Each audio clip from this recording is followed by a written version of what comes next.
Mheshimiwa Spika, ili kutoa huduma bora kwa wananchi, bajeti ya serikali imeongezwa kutoka shilingi trilioni 34.88 mwaka 2021 hadi shilingi trilioni 50.29 mwaka 2024/25, ikiwa ni ongezeko la wastani wa asilimia 8.84 kwa mwaka.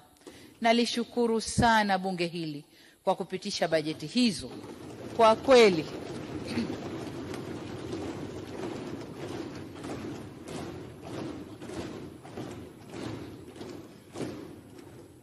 Kwa kweli bajeti zilizokuwa zikipitishwa na bunge hili zimekuwa kichocheo kikubwa cha maendeleo kwa kuboresha huduma za kijamii na kuwezesha utekelezaji wa miradi mbalimbali ya kimkakati.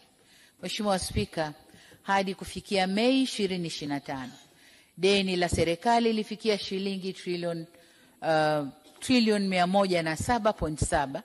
Kati ya deni hilo, deni la nje ni shilingi trilioni 72.94 na deni la ndani ni shilingi trilioni 34.76. Kuongezeka kwa deni la serikali kumetokana na sababu mbalimbali. Mojawapo ni kupokelewa kwa fedha za mikopo mipya na ya zamani ambayo mikataba yake iliingiwa tangu serikali za awamu ya nyuma kwa ajili ya utekelezaji wa miradi ya maendeleo. Ni vyema tukafahamu kuwa mkopo unaweza kusainiwa leo, lakini fedha husika zikaanza kupokelewa baada ya maandalizi ya mradi kukamilika na mradi kuanza.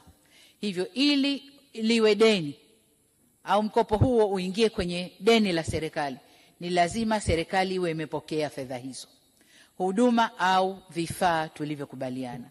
Hivyo ni vyema wananchi wakaelewa kuwa katika awamu ya 6, pamoja na kusaini mikopo mipya, lakini pia tumeendelea kupokea fedha za mikopo ambayo ilisainiwa katika vipindi tofauti na kuongeza kiasi cha deni la serikali. Kwa mfano, awamu ya 6 imepokea kiasi cha shilingi trilioni 11.3 ikiwa ni mikopo iliyosainiwa na awamu zilizopita.